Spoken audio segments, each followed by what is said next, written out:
오늘 이 안식일을 통해서 제가 드릴 말씀의 제목은 절반만 이루어진 성전 건축입니다.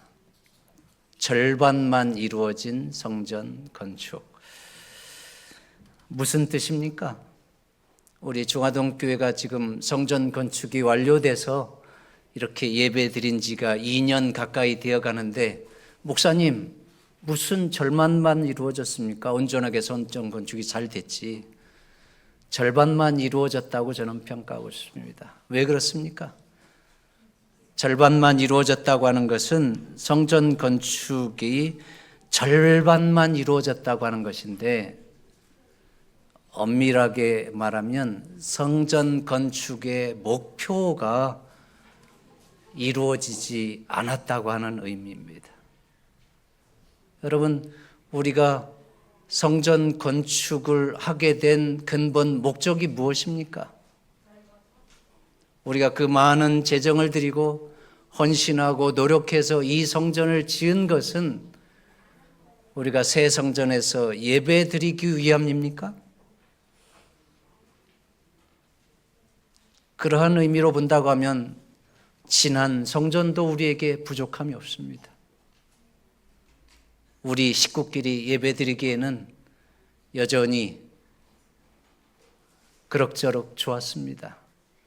그러나 여러분, 우리가 이렇게 많은 재정을 들이고 희생을 해서 이 아름다운 성전을 건축하게 된 근본 목적은 무엇입니까? 우리가 그 한 목적을 위해서 이렇게 희생하고 헌신해서 지금 이 아름다운 성전을 건축했는데, 그 성전을 건축한 근본 목적이 뭐였어요? 선교하기 위해서였습니다. 다음 세대를 바라보았고 새 시대를 바라보았기 때문에 우리가 성전을 건축하게 되었습니다. 우리가 성전 건축의 근본 목적인 선교가 아직 부족하다고 생각이 되기 때문에 저는 성전 건축이 절반만 이루어졌다라고 표현하는 것입니다. 그러면 우리가 온전한 성전 건축을 이루기 위해서는 무엇이 회복되어야 됩니까?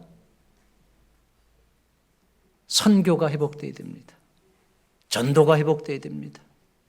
그래서 여러분들이 이 새로운 성전을 통해서 우리끼리 예배드리는 것으로 족하지 아니하고 수많은 다른 사람들을 예수 그리스도를 믿게 하고 또 하나님의 백성이 되게 하고 구원받는 축복의 역사들이 이 새 성전에서 이루어지기를 염원했기 때문에 우리가 하나님의 영광을 위해서 또 선교하는 일을 위해서 이 성전 건축의 대역사를 시작하게 된 것입니다. 그러나 제가 볼 때에 작년, 올해 계속해서 뭔가 우리가 시도하고 또 선교하고자 노력하지만 여전히 부족한 것은 사실입니다. 그러한 의미에서 저는 우리 중화동 교회 성전 건축은 절반만 이루어졌다. 제가 2017년도에 중화동 교회 왔을 때부터 계속해서 여러분들에게 던진 화두는 중화동 교회는 무료급식 장수대학만 전도하고 우리 본당 교회에 있는 분들은 다 편안하게 대리만족하고 있는 분들이다. 그런 지적을 많이 했습니다. 여러분, 그게 틀린 말이 아닙니다. 우리가 장수대학에서 나오는 침례 숫자를 제외하면 여러분들 이 본당 교회에서 침례 주는 숫자가 몇 명이나 됩니까? 그리고 지금 장수대학은 사람들이 많아가지고 지금 저 목회실하고 행정실하고 철수해서 그 200좌석으로 넓혀야 되는 그러한 순간에 와 있는데 우리는 여전히 선교적으로 매우 열악한 가운데 있는 것이 사실입니다. 이러한 문제인식을 가지면서 저는 오늘 헌당을 위해서 헌당 헌금을 하자고 하는 그러한 부분과 관계해서 더 깊이 우리가 살펴봐야 되는 것은 성전 건축이 온전하게 이루어지기 위해서 우리가 무엇을 어떻게 해야 되느냐, 또 지금 우리 기존 성도들과 다음 세대들이 살아나기 위해서 우리가 집중해야 할 것이 무엇인지에 대해서 근본적인 문제인식을 갖고 오늘 말씀을 좀 전하려고 합니다.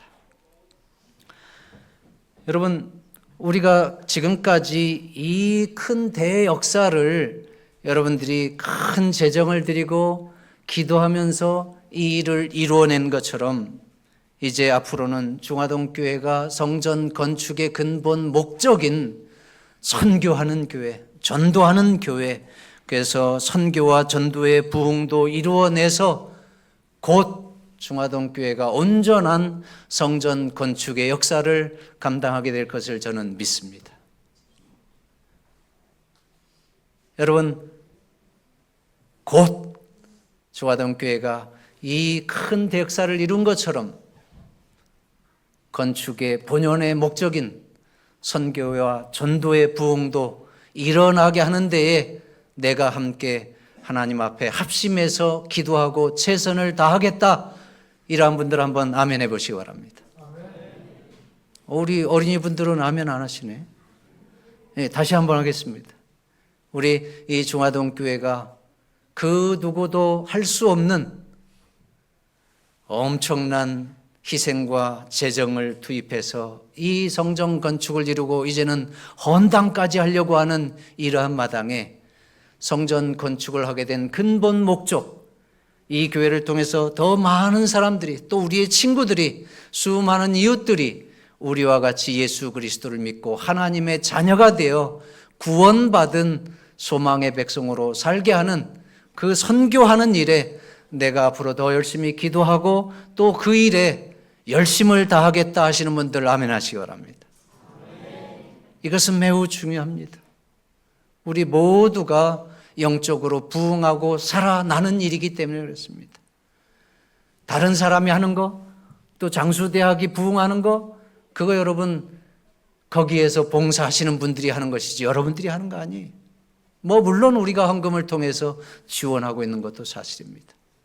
그러나 더 중요한 것은 여러분들이 영적인 아버지가 되고 영적인 어머니가 될 수 있도록 다른 사람들이 여러분들의 신앙을 통해서 하나님을 만나고 하나님의 자녀가 되고 구원받는 일들이 앞으로 이 새로운 성전을 통해서 계속해서 일어나게 하는 것이 우리가 이 성전을 지은 목적이고 또 하나님의 영광을 드러내기 위한 목적이라고 하는 것을 기억하면서 절반만 이루어진 이 성전 건축이 온전하게 성전 건축이 될 수 있도록 우리 모두에게 그러한 선교의 바람, 하나님의 축복이 함께하기를 간절히 바랍니다.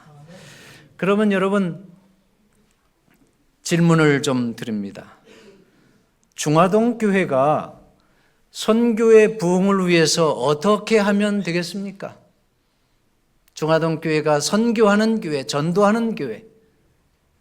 중화동교회가 선교하고 전도한다고 하는 것은 결국은 누가 그렇게 한다는 거예요?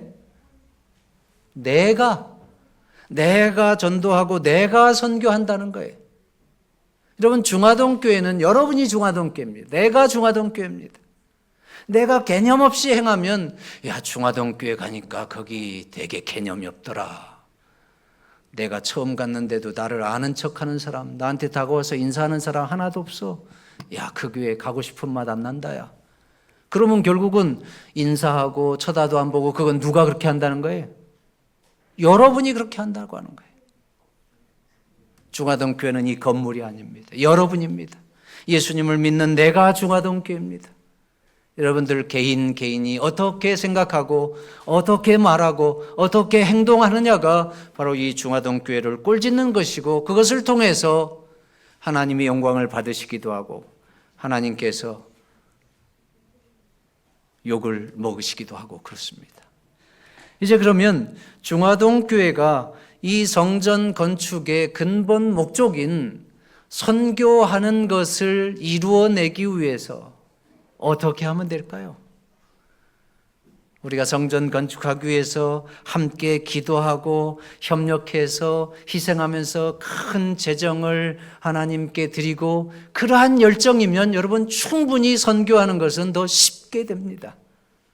오늘 이제 그러한 부분을 초대교회의 선교 부흥을 살펴보면서 우리 교회의 큰 기별로 삼았으면 좋겠습니다. 초대교회는 예수님께서 돌아가신 이후에 큰 낙담에 빠졌습니다. 함께 하던 예수님께서 돌아가신 이후에 큰 시리에 빠졌습니다. 그런데 시리와 낙담에 빠져 있는 제자들에게 누가 찾아오셨습니까?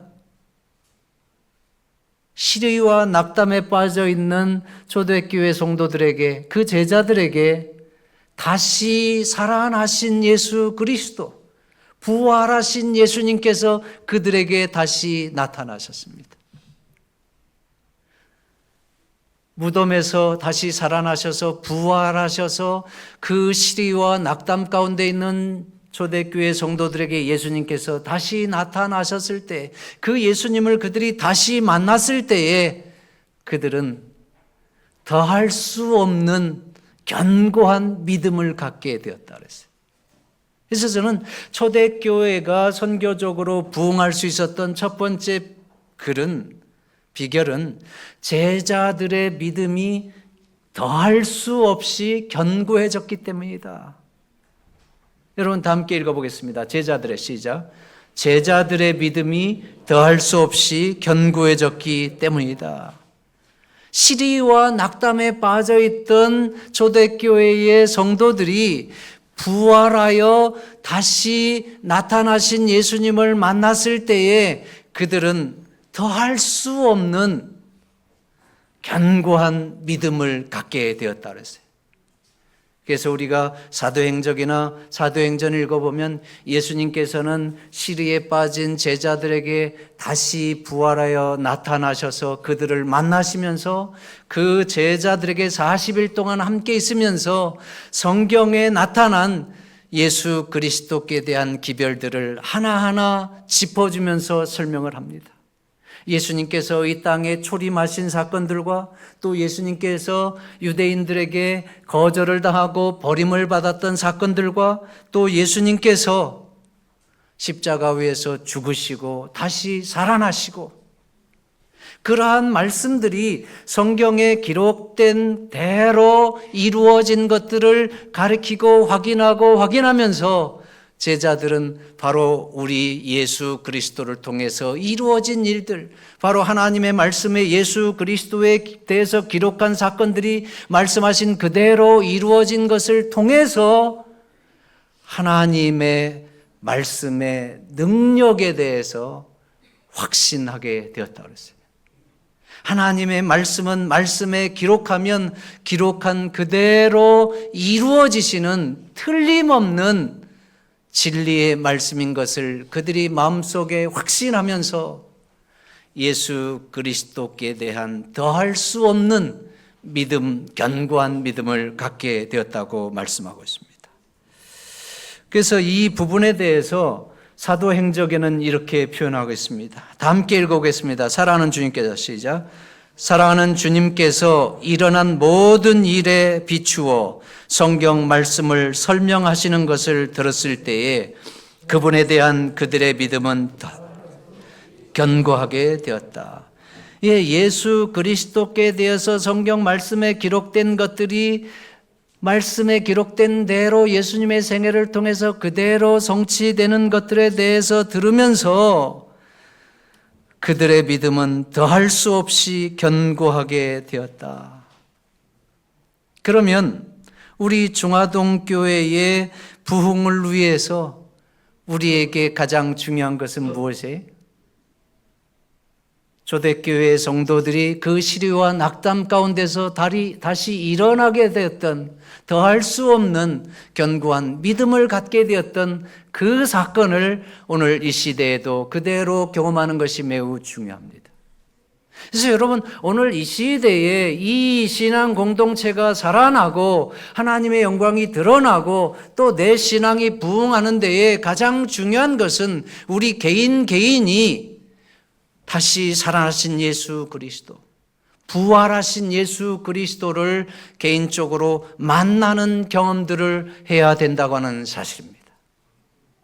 그래서 예수 그리스도께 대해서 성경에 기록된 사실들을 우리가 하나하나 확인하면서 역사적인 예수 그리스도가 성경에 기록된 그대로 이 땅에 출임하셨고, 또 그분께서 이 땅에서 우리를 구원하시기 위해서 어떠한 일들을 행하시고 또 십자가를 지시고 죽으셨지만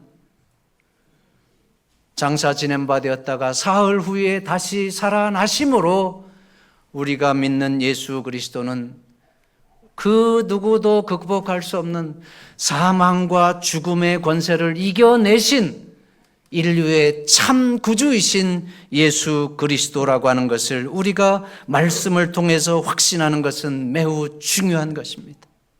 그리고 우리를 구원하신 그 예수 그리스도께서 이제는 천천만만의 천사와 함께 우리를 구원하시기 위해서 곧 이 땅에 다시 오신다고 하는 약속들을 확신하고, 하나님께서 우리를 위해서 주신 축복의 약속들이 성경에 기록된 그대로 1.1핵이라도 변치 아니하고 그대로 이루어질 것을 확신하게 될 때에 우리의 믿음도 더할 수 없이 견고하게 서게 될 줄로 믿습니다. 여러분, 우리 모두에게 가슴이 뜨겁게 하고 다시 한번 우리의 믿음을 견고하게 세우는 것은 부활하신 예수 그리스도를 만나는 것이고, 부활하신 예수 그리스도는 바로 이 하나님의 말씀을 통해서 우리에게 다가오고 있습니다. 이 예수 그리스도를 말씀을 통해서 만나지 아니하면 내 것이 안 되는 것입니다. 누가 얘기해 주는 것 갖고는 여러분 10% 20%밖에 반응이 안 오는 거예요. 그러나 내가 직접 말씀을 보면서 이러이러하구나, 야, 하나님께서 나를 이렇게까지 생각하시고 나를 이렇게까지 복 주시길 원하시는구나, 이러한 말씀을 내가 직접 눈으로 확인하고, 그러면 재미도 있어지고 말씀이 꿀처럼 단 그러한 경험들도 하게 되고, 말씀이 육신이 되신 예수 그리스도를 만나는 경험을 통해서 우리의 마음이 뜨거워질 때에 우리는 더할 수 없이 견고한 믿음을 갖게 된다고 하는 것은 자명한 이치입니다. 그러니까 여러분, 오늘 이 시대에 우리에게 가장 중요한 신앙 부흥과 이 공동체가 이 성전 건축의 목적을 완전하게 이루기 위해서 우리 모두는 어디로 돌아가야 돼요? 부활하신 예수 그리스도, 또 부활하신 예수 그리스도를 낱낱이 말씀이 기록된 그대로 1.1핵이라도 변개치 아니하고 이루어진 하나님의 말씀을 통해서 확인하면서 하나님의 말씀의 능력이 우리의 마음에 확신을 주고 더 견고한 믿음으로 나아가게 할 수 있도록 여러분, 예수 그리스도를 하나님의 말씀을 통해서 다시 한번 만나시게 되기를 간절히 바랍니다. 그래서 여러분, 예수님께서 이제 제자들의 믿음이 더할 수 없이 견고하게 되었을 때에 제자들에게, 초대교회 성도들에게 무엇을 주셨어요? 마지막 사명, 마지막 유언의 말씀을 주셨습니다. 그래서 이 사실은 저는 매우 중요하다고 생각이 됩니다. 제자들이 더없이 견고한 믿음으로 준비가 되었을 때에 마지막 사명을 제자들에게 주셨어요. 저는 이 순간을 생각해 보면서 저의 착각을 좀 이야기하고 싶습니다. 저는 저의 아이들이 천재인 줄 알았습니다. 우리 애들은 천재인 줄 알았어요. 아이들이 수학도 잘하고 영어도 잘하고 또 운동도 잘하고, 운동 잘하는데 또 노래도 잘해. 피아노도 잘 치고 바이올린도 잘하고 못하는 것이 없는 겁니다. 그러니 여러분, 저는 우리 아이들이 천재인 줄 알았어요. 그런데 이 아이들이 저를 실망시키는 일들이 자꾸 일어나는 겁니다. 내 손으로 어떻게 저 아이들에게 매를 댈 수 있을까? 정말 그렇게 귀하게 여기던 아이들이 매를 댈 수밖에 없는 그런 순간도 오더라고요. 이 아이들이 고등학교 때 되니까 제일 중요할 때잖아요. 내신 관리도 해야 되고. 그런데 그때부터 속을 썩이기 시작하는데, 여자아이는 짧은 치마를 입었다고 학교에서 뭐 혼나고 오고, 사실은 알고 보면 짧은 치마가 아니라 그 아이가 키가 커가지고 짧게 보여서 그렇게 된 건데, 마치 스스로 이 아이가 치마를 줄여가지고 짧은 치마인 줄 알고 막 이렇게 선생한테 목사 딸이 막, 그러니까 나도 얼마나 화가 납니까? 그리고 그러한 반감 때문에 애가 손톱에는 빨간 것을 바르기도 하고, 또 남자아이는 교회 간다고 하고서 교회 안 가고 아이들과 놀러 갔다가 오고, 이런 일들이 일어나는데 제 속을 뒤집어 놓는 겁니다. 얼마나 그냥 막 화가 나는지. 근데 뭐 여러분, 자녀 교육이 우리 마음대로 됩니까? 어렸을 때는 뭐 엄하게 해서 자기 뜻대로 할 수 있지만, 저는 어떻게 보면 이 엄한 가운데 교육받고 자라온 것 때문에 제가 아이들을 엄하게 컨트롤한 것이 오히려 탈이 난 그러한 나쁜 케이스입니다. 근데 이제 결국은 아이들을 잔소리하고 해라 해갖고 안 된다고 하는 것을 결국은 자녀들하고 부딪혀 보면 깨닫게 되는 순간이 오잖아요. 그럼 이제 포기하는 거예요. 그래, 잔소리해도 오히려 더 속만 상하니까 그냥 내비로 둘 수밖에 없는 것입니다. 속은 타면서 또 기도하면서. 근데 여러분, 그 아이들이 시간이 지나니까 또 어떻게 변해요? 언제 그렇게 했느냐는 듯이 스스로 공부하기 시작하는데, 해라 해도 안 하던 애들이 스스로 공부하기 시작하는데 얼마나 열심히 공부하는지, 공부하는 모습 보기만 해도 제 마음이 너무 기분이 좋은 겁니다. 해라 해도 안 하던 그 아이들이 스스로 공부한다고 하는 것은 왜 스스로 공부하는 거예요? 공부해야 되는 이유와 목적을 분명하게 깨달았기 때문에 그래요. 아무리 하라고 해도 왜 공부해야 되는지 그 이유와 목적이 없을 때는 그게 안 되는 거예요. 그게 힘든 거예요. 스스로 알아서 하게 되니까 이제는 좀 자야지 않냐? 그렇게 해도 공부하는 거예요. 바로 이겁니다. 여러분, 제자들의 믿음이 더할 수 없이 견고해졌을 때에 예수님께서는 그 제자들에게 대사명, 복음 전도의 사명을 위탁하셨습니다. 이것은 매우 중요합니다. 이 초대교회 제자들이 예수님께서 마지막 유언으로 주신 말씀이, 마지막 명령으로 주신 말씀이라 할지라도 제자들의 믿음이 준비가 되지 않았다고 하면 이 예수님의 위대한 복음 전도 사명에 순종할 수가 있어요, 없어요? 없는 겁니다. 그들이 더할 수 없이 견고한 믿음으로 준비가 되지 않았다고 하면 초대교회의 놀라운 신앙 부흥의 역사는 일어날 수가 없는 것입니다. 그러나 그들이 예수 그리스도와 함께 공생에 있는 동안 특별한 동행과 훈련을 받았음에도 불구하고 준비가 안 됐는데, 다시 살아나신 예수 그리스도를 만나고 나서 성경에 나타난 예수 그리스도에 대한 예언된 말씀이 말씀 그대로 이루어진 것들을 확인하고 나서 하나님의 말씀은 말씀에 기록된 그대로 이루어진다고 하는 그 하나님의 능력의 보증들을 살펴보면서 본인들의 믿음이 더할 수 없이 견고한 믿음으로 서게 되는 경험을 갖고 나서야 그때 예수님께서 하늘로 승천하시기 마지막 직전에 제자들에게 마태복음 28장의 사건을 말씀해 주시는 것입니다. 그래서 오늘 이 시대에도 우리에게 가장 중요한 것은 결국은 뭐니 해도 우리 개인의 믿음이 예수 그리스도께 대해서 더할 수 없이 견고한 믿음으로 서는 것입니다. 우리 모두가 개인이 견고한 믿음으로 서 있을 때에 그러한 사람들을 통해서 하나님께서는 복음 전도의 사명을 이루시고 하나님의 영광을 드러내시고 성령의 역사하심을 나타내시고 하나님의 놀라운 일들을 행하시는 것을 우리는 보게 되는 것입니다. 저도 이렇게 목회해 보면 그 교회의 구성원들의 개인적인 신앙의 모습이 바로 그 교회의 규모를 결정짓는 것을 보게 됩니다. 여러분, 큰 교회는 큰 교회일 수밖에 없는 이유가 있습니다. 작은 교회는 도심지에 있는데도 작을 수밖에 없는 이유는 바로 그 교회 구성원들이 아직 준비가 되어 있지 않기 때문에 어쩌다 한 번씩 사람이 가도 그것도 감당하지 못하는 것입니다.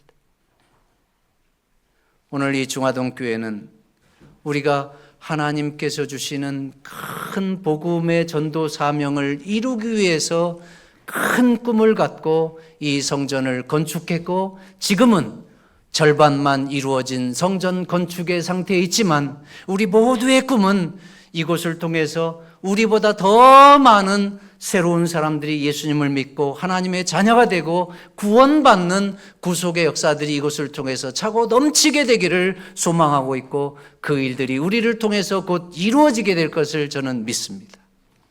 그래서 여러분, 먼저 여러분들의 마음에 예수 그리스도께 대한 더할 수 없이 견고한 믿음을 세울 수 있는 그러한 부분으로 영적인 경건의 시간이나 하나님의 말씀으로 나아가는 그러한 것들을 회복하시게 되기를 간절히 바랍니다.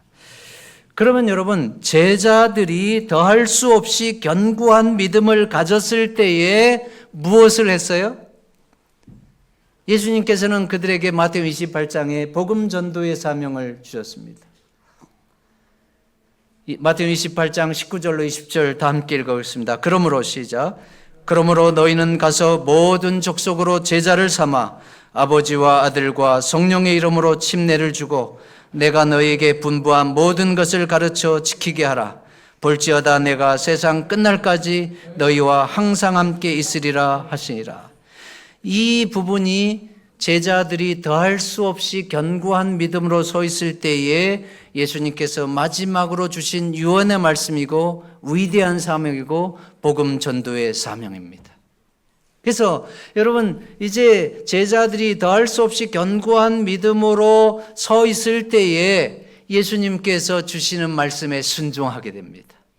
그런데 예수님은 그 제자들을 통해서 모든 족속으로 모든 사람에게 복음을 전하라고 말씀하시는데, 우리가 복음을 전하는 게 중요합니까? 안 중요합니까? 여러분, 이 땅에서 가장 중요한 것은 죽을 수밖에 없는 사망의 존재가 영원한 생명의 존재로 구원받는 것입니다. 그 일은 누구만 할 수 있어요? 하나님만 할 수 있어요. 아무리 용한 의사라 할지라도 죽을 수밖에 없는 사람을 살려낼 수가 없습니다. 죽을 수밖에 없는 한 사람이 영원한 생명으로 옮겨지는 일은 하나님만이 구속의 사역을 통해서 할 수가 있는데, 이 일은 매우 중요한 일이기 때문에 마태복음 28장에 복음 전도의 대사명을 감당하기 전에 너희는 꼭 이것을 해야 된다 하면서 예수님께서 말씀하신 것이 있습니다. 그게 뭡니까? 복음 전도하러 가기 전에 꼭 해야 되는 거. 오늘 이 시대에 우리에게도 이 말씀은 정말 중요합니다. 여러분, 기도하라는 것입니다. 위로부터 능력을 입혀올 때까지 기다리라는 것입니다. 아버지의 약속하신 것을 기다리라는 것입니다. 시간이 짧기 때문에 간단하게 말씀하면, 볼지어다 내가 내 아버지의 약속하신 것을 너희에게 보내리니 너희는 위로부터 능력을 입혀올 때까지 이 성에 유하라 하시니라. 사도행전 1장 4절 다 함께 있습니다. 사도와 같이 시작. 사도와 같이 모이사 저희에게 분부하여 가라사대 예루살렘을 떠나지 말고 내게 들은 바 아버지의 약속하신 것을 기다리라. 한 번 더요. 시작. 오직 성령이 너에게 임하시면 너희가 권능을 받고 예루살렘과 온 유대와 사마리아와 땅끝까지 이르러 내 증인이 되리라.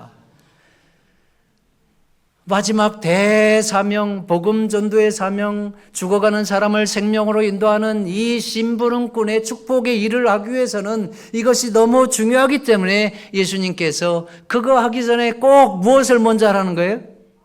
기도하는 것을 먼저 하라는 거예요. 아버지의 약속하신 성령의 역사하심을, 성령의 도우심을 받기 위해서 먼저 기도하라는 거예요. 제자들은 더할 수 없이 견고한 믿음으로 서게 되었기 때문에 이 예수님의 말씀대로 순종합니까? 안 합니까? 순종하는 겁니다. 제자들이 준비가 안 됐으면 그냥 흘러듣고 순종 안 했을 거예요. 그래서 여러분, 우리가 개인적으로 부활하신 예수 그리스도를 만나고 성경을 통해서 그 예수 그리스도께 대한 기록된 말씀들이 1.1핵이라도 변하지 않냐고 그대로 이루어지는 것을 통해서 하나님의 능력의 보증으로 확신하면서 더할 수 없이 견고한 믿음으로 서는 것이 그래서 중요한 거예요. 그렇지 않으면 하나님의 말씀이 그냥 다 허지로 그냥 흘러드는 거예요. 그냥 한쪽 귀로 듣고 한쪽 귀로 흘러버리는 거예요. 그러나 제자들이 준비가 되었을 때에 예수님의 말씀에 그대로 순종해서 기도하기 시작하는데, 그들이 기도한 게 억지로 시켜서 한 거예요? 스스로 한 거예요? 스스로 하는 거예요. 그래서 이게 스스로 하는 게 중요해요. 기도해 하자 해서 뭐 그냥 누구 그냥 내가 집사인데 가면 안 갈 수가 없지, 내가 뭔데 안 갈 수가 없지, 이렇게 해서 가면 그냥 별로 의미가 없는 거예요. 그런데 여러분, 스스로 그들이 모여서 기도하고 하나님 앞에 찬양하면서 기도하고 기도했더니 어떠한 일들이 일어나요? 하나님께서 기도를 통해서 우리가 경험하고 하나님의 역사하심을 경험해야 될 그 모든 것들이 그대로 경험이 되는 겁니다. 그들이 기도했더니 여러분, 참된 회개의 시간을 갖게 됐어요.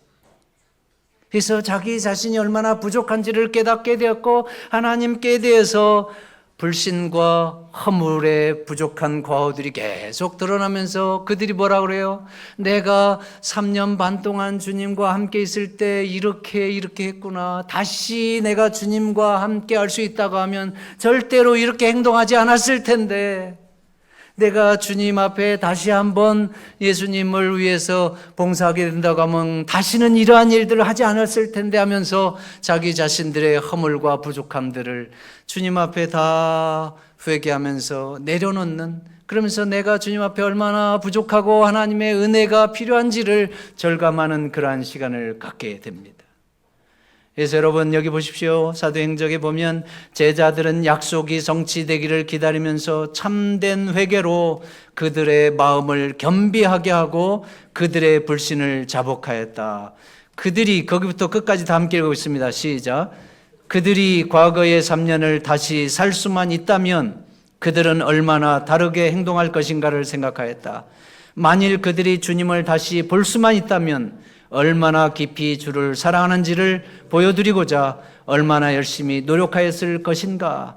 그리고 불신의 말과 행동으로 항상 주님을 슬프시게 한 일에 대하여 얼마나 진실되게 뉘우쳤을 것인가. 하나 더 보겠습니다. 우리 다 함께 읽겠습니다. 제자들은, 시작. 제자들은 사람들을 만나기에 적합하게 되도록, 그리고 매일의 교제에서 죄인들을 그리스도께 인도할 수 있는 말을 할 수 있도록 매우 열렬히 기도하였다. 불화와 죄상권을 잡으려는 모든 욕망을 버리고 그들은 그리스도인 교제를 통하여 모두 친밀해졌다. 여러분, 예수 그리스도께 나아갔더니 본인들의 불신과 가호들이 그대로 드러나면서 후회가 막심한 겁니다. 내가 다시 주님과 함께 한다고 하면 다시는 이러한 말, 이러한 행동을 하지 않을 텐데, 다시 주님을 위한 내가 이러한 잘못된 것들을 회복할 수 있는 기회가 주어진다고 하면 얼마나 좋을까. 그러면서 결국은 예수님께서 마지막 대사명으로 주신 복음 전도의 사명이 떠오르면서 그들은 예수 그리스도를 모르는 사람들에게 복음을 전하기 위해서는 지금 내 모습으로는 안 되겠다. 내가 변화될 수 있도록, 영적인 필요로 채워질 수 있도록 하나님 앞에 자신의 변화를 위해서 간구하는 것입니다. 그러면서 영적인 변화와 함께 영혼들을 구원할 수 있도록 적합한 사람이 되도록 나를 변화시켜 달라고 기도하고, 또 다른 사람들을 구원하는 데에 거룩한 열정을 회복할 수 있도록 도와달라고 기도하고, 그래서 더 이상 이제 내 개인적인 어떠한 필요를 위해서 간구하는 것이 아니라 하나님의 영광을 위해서 하나님께서 기뻐하시는 영혼 구원 사업을 위해서 기도하는 일에 그들이 전적으로 하나님 앞에 간구할 때에 결국은 전도 사업을 위해서 하나님께서 약속하신 성령이 함께하기를 간구할 때에 하나님께서 그들의 기도를 들으시고 성령의 충만함을 허락하셨습니다. 그리고 그들이 성령 충만한 가운데 나아가서 복음을 전했더니 놀라운 일들이 일어나는 것입니다. 성령의 역사를 통해서 날마다 구원받는 사람들이 일어나고 수많은 사람들이 하루에 수천 명씩 예수 그리스도께 나오는데 이것은 사람이 할 수 있는 일이 아니에요. 그래서 사도행전에 읽어보면 이 성령의 역사하심과 제자들이 기도로 준비된 가운데 하나님의 사명을 감당했더니 하나님께서 그들을 통해서 일생을 통해서도 할 수 없는 일을 짧은 시간에 다 이루셨다. 그러니까 우리가 준비가 되면 하나님께서는 우리를 통해서 그 놀라운 일들을 행하시는 것을 우리는 보면서, 여러분, 이 초대교회가 전도하기 위해서 특별한 프로그램을 진행했습니까? 안 했습니까? 그들이 전도하기 위해서 특별한 프로그램 진행한 거 없습니다. 또 그들이 특별한 전도법이 있었습니까? 없었습니까? 사람들을 혹하게 하는 전도법이 있었어요? 그런 거 없었어요. 그럼에도 불구하고 초대교회는 날마다 구원받는 사람들이 늘어났습니다. 바로 이 하나님의 역사를 오늘 이 시대에 진리 가운데 선 우리 제7일 안식일 예수 재림교회, 특별히 중화동교회 성도들, 우리를 통해서 주님은 이루시기를 원하십니다. 하나님께서 꿈꾸신 이 늦은 비 성령의 역사를 우리 모두를 통해서 이루실 수 있도록 여러분들의 꿈도 초대교회의 제자들처럼 하나님의 꿈과 하나로 연결시키는 축복의 신앙 부흥이 있게 되기를 간절히 바랍니다. 요즘 기독교가 위기라고 얘기합니다. 1990년 이후로 실제적으로 한국의 기독교가 점점 쇠퇴하기 시작해서 지금 2000년도가 넘고 2024년도에는 여러분 얼마나 기독교가 많이 쇠퇴하고 있는지 모릅니다. 그래서 1년에 문 닫는 교회들도 많이 있습니다. 그러나 이렇게 쇠퇴하고 있는 가운데 있지만 여전히 이 쇠퇴하는 것을 거슬러서 1년에 교회가, 기존에 있던 교회가 배가 되고 또 날마다 예배 드릴 때마다 새로운 사람들이 막 들어오고 입교하고 이런 일들이 있는 교회도 있습니다. 불경기에도 줄을 서는 장사가 잘 되는 가게가 있듯이 교회에도 침체 속에서 성장하는 교회가 분명히 있습니다. 저는 칼 에버레트라고 하는 이 남집사에 대한 얘기를 하면서 오늘 말씀을 마칩니다. 이 남집사님은 소그룹의 리더입니다. 근데 이분은, 이 칼 에버레트라고 하는 이분은 남집사로서 소그룹을 리더로서 목양하고 있는데, 개인적으로는 수줍음을 많이 타는 아주 내성적입니다. 수줍음을 어느 정도로 타는가 하면 다른 사람들하고 말하는 데에 부끄러워서 잘 말하지 못할 정도로 수줍음을 타는 사람. 그런데 이 사람들이 자신의 그 소그룹 구성원들을 독려하고 자극해서 매주 정기적으로 소그룹을 모여요. 여러분, 우리가 소그룹을 해보니까 매주 정기적으로 소그룹 모이는 거 쉬워요, 어려워요? 쉽지가 않습니다. 근데 이분은 매주 정기적으로 소그룹을 모입니다. 또 소그룹 구성원들과 함께 전도하러 나가고 또 자신도 전도에 앞장서서 전도한 결과 소그룹을 그가 6번이나 분가를 시켰어요. 여러분, 소그룹을 6번이나 분가를 시켰어요. 대단한 일입니까? 대단한 일입니다. 그런데 이분이 다른 사람에 비해서 월등하게 능력이 있는 분입니까? 아니에요. 그래서 조엘 코미스키라고 하는 분이, 이 교수가 세계적으로 성장하는 교회들을 연구하고 조사해 보니까 아무리 교회가 침체하고 사회적으로 기독교가 침체한다 할지라도 성장하는 교회가 있는데, 그 성장하는 교회들은 소그룹 사역이 잘 이루어지는 교회들이더라. 그리고 그 소그룹을 통해서 소그룹의 리더들이 헌신하고 열심히 목회를 하는 평신도 사역이 일어난 교회들이더라. 그 얘기는 소그룹 사역을 하는 사람들마다 더할 수 없이 견고한 믿음에 굳게 서 있다고 하는 거예요. 그래서 그러한 더할 수 없이 견고한 믿음에 서 있는 준비된 평신도들만 있으면 그 사람들이 소그룹 리더를 통해서 소그룹 목양 사업하는 것은 그 사람들이 남자이든 여자이든 학력이 높든지 낮든지 결혼을 했든지 안 했든지 나이가 많든지 적든지 청년이든 뭐 어린아이든 이런 거 상관없이 수줍음을 타든지 안 타든지 활달하든지 안 하든지 아무런 차이가 없이 소그룹을 부흥시키고 성장시키더라. 단 한 가지 조건이 뭐예요? 소그룹 리더가 더할 수 없이 견고한 믿음에 굳게 서서 소그룹을 위해서 헌신하고 열정적으로 평신도 사역을 할 때에, 그래서 이 칼 에버레스트는 본인이 그렇게 부족한 달란트를 갖고 있음에도 불구하고 소그룹을 6번씩 성장시켜서 분가시킬 수 있었던 비결에 대해서 이렇게 얘기합니다. 기도하라, 기도하라, 기도하라. 결국은 본인이 영적으로 하나님 앞에 완전히 사로잡혀 있었기 때문에, 그래서 칼 에베르트와 그의 아내 게이넬은 소그룹 모임을 준비를 이렇게 한다. 모임이 있는 당일 금식하며 기도하는 것도 포함된다. 모임 전에 그들은 음식, 진입로, 뜰, 집안의 모든 방, 사용할 의자들을 거룩히 구별하여 드리는 기도를 드린다. 칼은 회원들을 위해 기도했고 자신의 삶에 하나님의 기름 부으심을 위해 기도했다. 그들은 모임이 끝나고 나서 다가를 위한 시간에도 음식을 나누기 전까지도 간절히 하나님을 기다렸다. 그러니까 여러분, 칼리 에버레트라고 하는 분이 소그룹 리더로서 하는 것은 기도하고 하나님의 거룩한 역사하심을 간구하면서 본인이 하나님의 축복의 통로로서 헌신하고 열심을 다하는 것, 그거 외에 없습니다.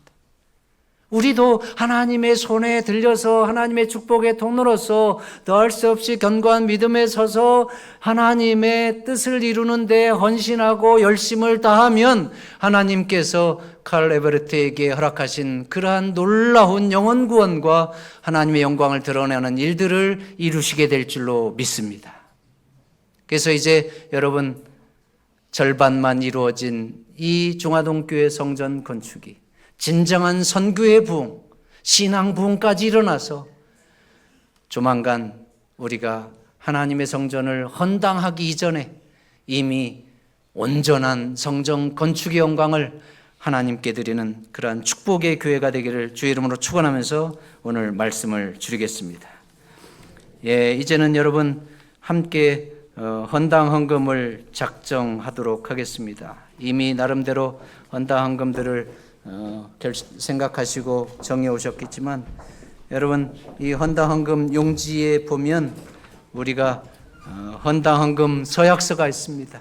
그래서 여러분 모두가 이 부분을 좀 꺼내셔서 적으시고 오늘 헌금할 때에 헌금 봉투에다 넣어주시고, 또 오늘 참여 못하신 분들은 이제 10월 한 달 내내 함께 기도하는 가운데 참여하시면 좋은데, 여러분, 저는 사실은 헌당 헌금 하는 거에 대해서 개인적으로 좀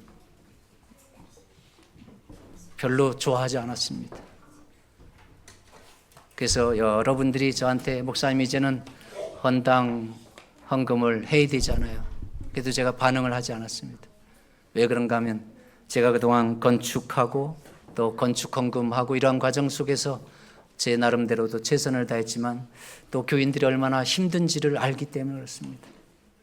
그러나 직원 내에서 서로 의논하는 가운데 우리 교회를 이끌어가는 직원분들의 생각은 지금 현재 우리가 부채로 인해서 매달 나가는 은행의 대출 이자가 한 240만 원 정도 됩니다. 그러니까 이것이 몇 년 모이면 1억이 된다고 하는 이 아까운 마음들이 있는 것 같아요. 매년 이 한 3천만 원 정도 되는 이 돈이 선교 사업을 위해서 사용되는 것이 아니라 그냥 이자로 나가는 것이 너무 아깝다라고 하는 생각들을 하는데, 그것은 저는 바람직한 얘기라고 생각이 됩니다. 당연한 것이죠. 하나님의 선교 사업에 사용될 수 있는 재정이 그냥 한 1년에 3천만 원씩 나간다고 하는 것은 너무나도 마음이 아프고 아까운 겁니다. 그래서 이러한 부분에 서로 협력하는 가운데, 그러면 이번 헌당 헌금도 우리가 표준을 정하되 2년 동안 드릴 수 있도록 좀 하자. 그래서 급하게 재촉하지 말고, 그래서 올해 10월부터 이제 2026년 9월까지 2년 동안 우리가 3개월 해서 이번에 한 반년 정도의 소득을 우리가 헌당 헌금의 목표액으로 잡으면 우리가 이번에 헌당 헌금의 목표를 채울 수 있을 것 같습니다. 그래서 여러분 모두 이 시간 기록하셔서 헌금할 때에 헌금함에 드려주시면 되겠습니다.